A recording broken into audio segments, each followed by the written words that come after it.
Hello, Lagos, and hello, diaspora. How you all doing today? I'm sure you're fine and well. Today, we're going to have another insightful and very exciting interview with a personality that is causing some waves in the United Kingdom. And I just thought I should just share it with you guys here. But make sure you visit my website, jermainesanwo-olu.com, and follow me on all my social media handles to get more insightful and informative interviews such as this. We have a young man, but he's doing big boy things. His name is Mr. Nduka-Eze, and he's a recent graduate of law, I believe, with a first class in the United Kingdom, and that is no small thing. I'd like to bring him onto the show right now to tell us about what he's doing and his entrepreneurial ventures moving forward. How you doing, Nduka?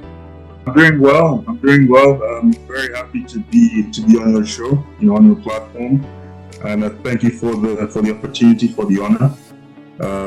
Really excited to be here. I am director of To the World, the director in charge of press and publication of a social enterprise called To the World, which I founded with my brother, my older brother, who is director general, and a friend of ours, Nkem Okonjo. My older brother is Nduka-Eze, and I'm the small boy in the house.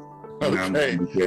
Very good. Thank you very much. I can see your first class mind already walking. You are moving in leaps and bounds. So let's take it back a bit to get to know you as a person.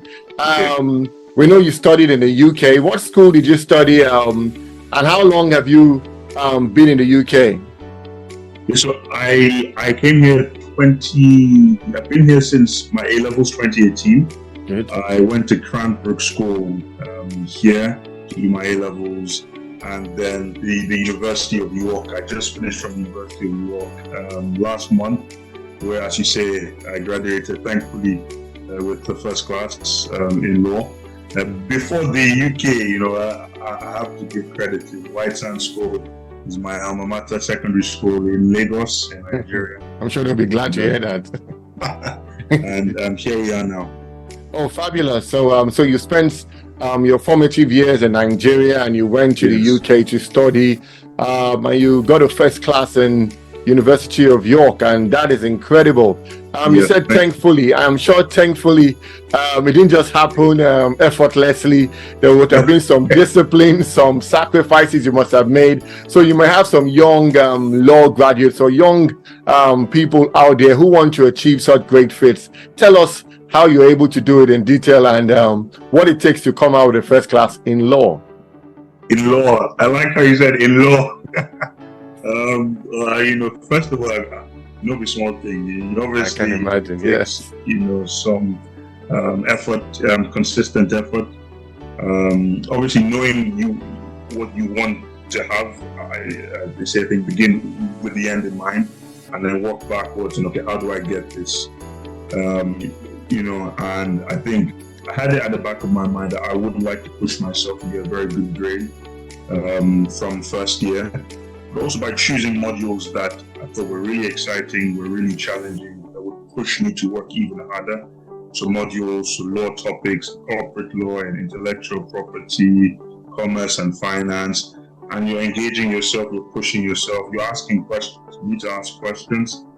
The grade you get in your first year, that might not be the grade you get in your second and third year. The question, how do I keep improving? So what did I do right? What did I do that I could improve on? Who can help me, improve on these things? And asking questions, knowing your lecturers' names, emailing them, continually just improving, trying to improve, looking for people in the class who get better grades. In my second year, there was a girl in my, because the way your law is taught up in York, you have student law firms, so you're in a law firm working together on different cases. There was a girl who was so intelligent, she got a much better grade than I did on some assessment. And I just asked her for basically help, feedback, advice, and she gave it. And I think just being open to, okay, what ways can I take to improve my assessments, to improve my learning, my knowledge, and then working based off those things.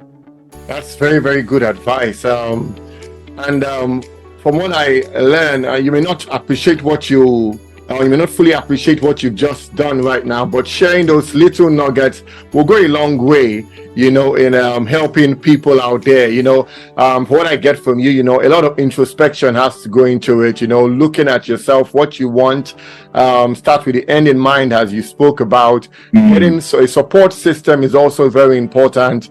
Lecturers, colleagues, and also people who are doing what you want to do, is good to always reference for them. And you also mentioned about consistency and doing courses or modules that excite you. And I'm sure that's just in summary, but it's very, very important things that I believe people should know. And thanks a lot for sharing that. Now, already you've gotten a first class. One would have thought that, or should I rephrase that? One would expect that you're already making plans and moves to do your master's and your doctorate degree. Because if they see hot cake and hot talent, I know in this they will not let you go.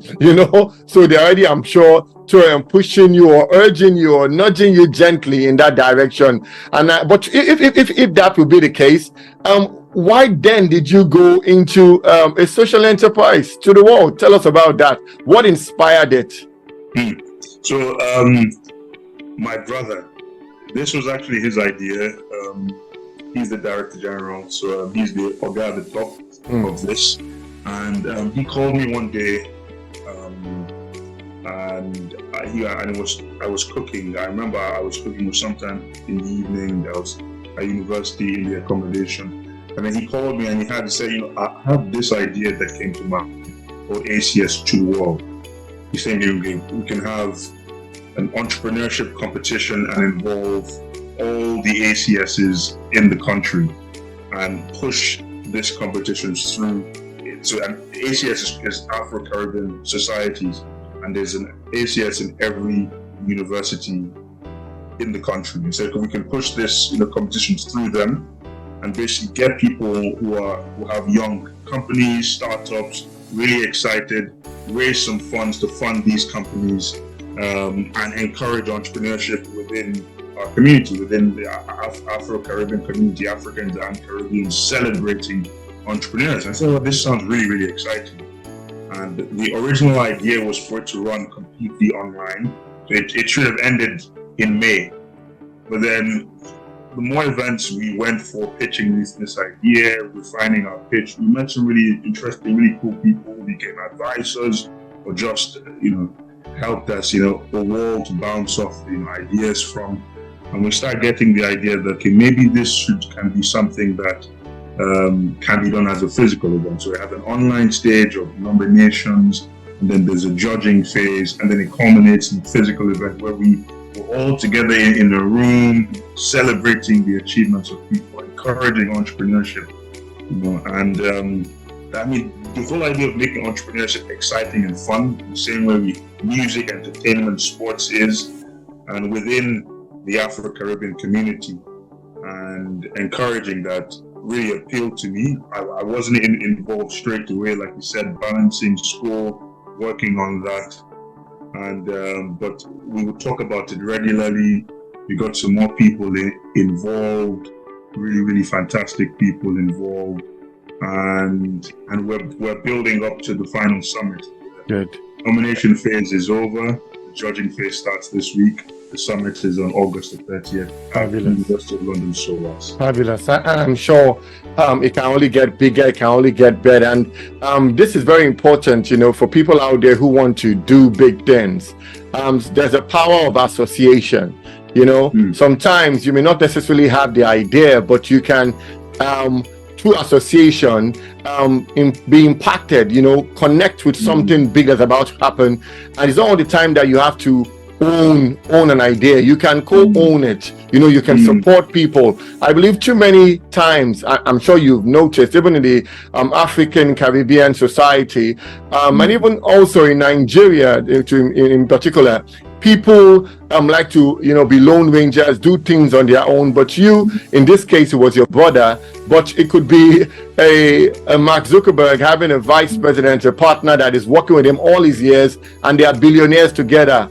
Or a Bill Gates, who is doing the same. Everybody needs somebody. You may be that person that needs somebody. You may be that person that somebody else's needs. So it's very important. So going back to the world and the ACS, how was the reception? I know you said that people have been excited about it. They've been interested in it. How was the reception and the attention? Because I know you have been getting the BBC, people chasing you, and yes, they're like that. You guys are like the next big thing in the UK, in the African Caribbean Society, and yes, you should, be proud of it because you've done something that may just seem so simple and it's carrying such a big impact in the lives of the African Caribbean Society, celebrating the ideas and the success. Who has come on board to jump on this great brand, this wagon? Well, first of all, sir, thank you so much for your kind words. And you're also very true, very correct in what you said earlier about the importance of bringing different people on board, rather than going alone as a lone ranger, trying to make a name for yourself and only you. The importance of building a team. You don't have to be, like you said, the one who came up with the winning idea. But what can you contribute to bring this idea into fruition? And I think that's the important thing. If you have a really good idea, okay, who do I share this with? What sort of things do I need to bring this thing into fruition? And you share it with the right people, you build the right team, and then you go and get the people who you think would help you bring this idea to bear. But like you said, we've had some good, a lot of really exciting partners come and be with us because we're a social enterprise and we're targeting Afro-Caribbean entrepreneurs in higher education, both current students and alumni. Early on, we started going to university. So we have 3 universities who have sponsored and supported us along this process. One is obviously the venue sponsor, the University of London SOAS, School of Oriental and African Studies. Another one is my brother's university, University of Surrey. They were the first university to support this. And then, of course, my university, the University of York. So representatives from these 3 universities will be at the summit. They were early supporters of this, give us very good advice, help connect us with other people as well.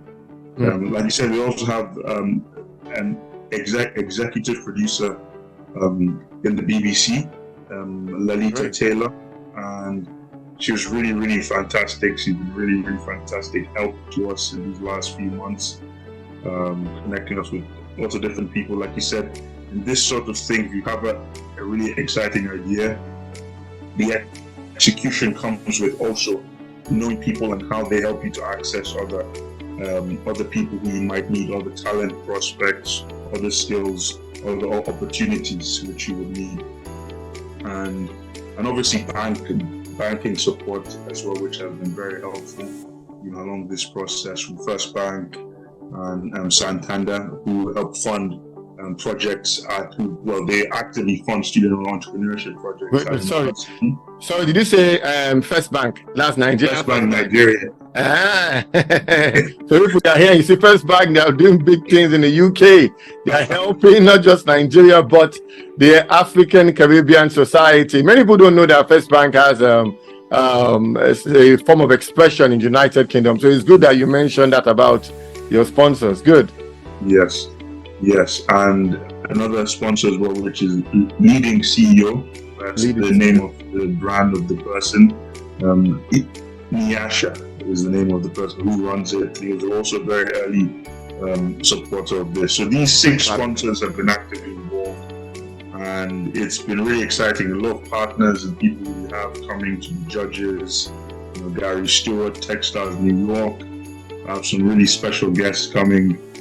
Head of Google for startups, and hopefully after this, we will have Mr. Jermaine Shomolu coming there as well as a special guest. Yeah, sure. I'll be more than glad to grace the occasion. And you see, good ideas, draw big people, big opportunities your way. So well done. You guys have done very well, and I believe you're going to do even much more. And I want to ask you, what is up for grabs? Why should people contest to get that ACE awards? That's a very good question. So each of the finalists will be getting financial prizes and, of course, the award.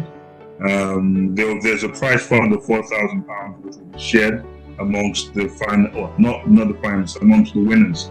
The 18 finalists across 6 different categories. Technology and innovation is one category, creative industries, sustainability, health and wellness, and 2 other categories. And each of those finalists will share the prize fund.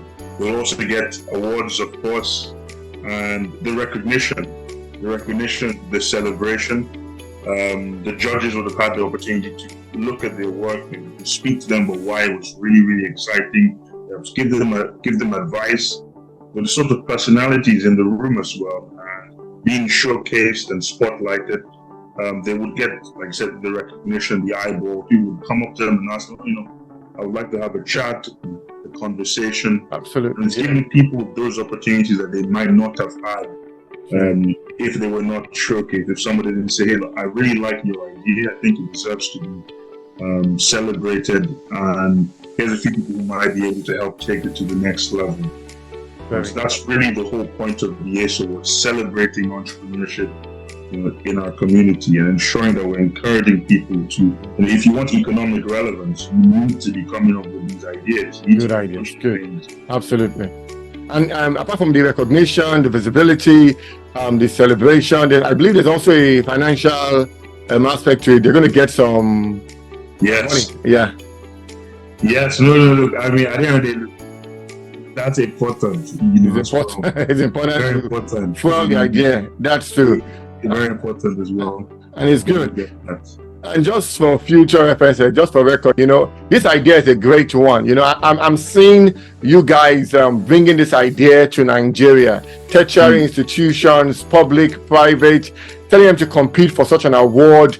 I'm sure, I believe that the Lagos state government would also be interested in such an idea. You never know how your experience, your expertise, what you've succeeded in doing in the UK, in the diaspora, you can bring it back home and, kickstart someone's entrepreneurial or innovative enterprise to the next level. £4,000 or £10,000 in UK may just seem like a startup grant, but in Nigeria, it can really turn them into big boys like you very, very quickly. So it's good to also think Africa, and also the Caribbeans, and as you think about them in the UK, there's no telling what this great idea will unfold and become in the near future. No, that's very, very true, sir. Very, very true, sir.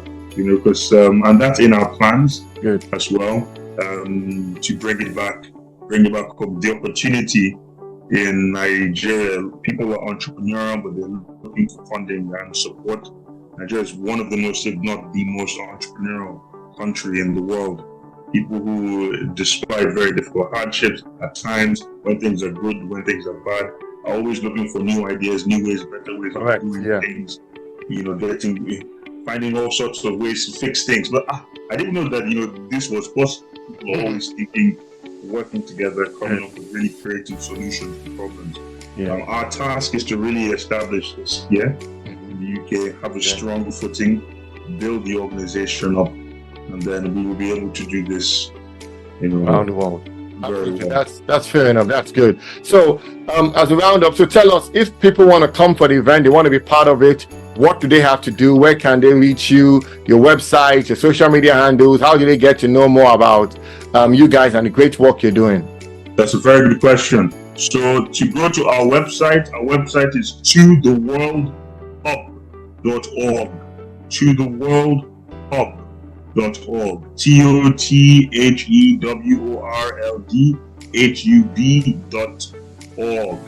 And when you go to the website, there'll be there's a nice taskbar at the start. And Award Summit 2023 is right there, and that will take you through who's our partners, who the judges are on the day, exciting people who will be there, how to get tickets, how to find out more, and we'll be posting information on the plans we have next year, the regional competitions, North, South, London, Oxbridge, all these different plans, Midlands, and then the nationals.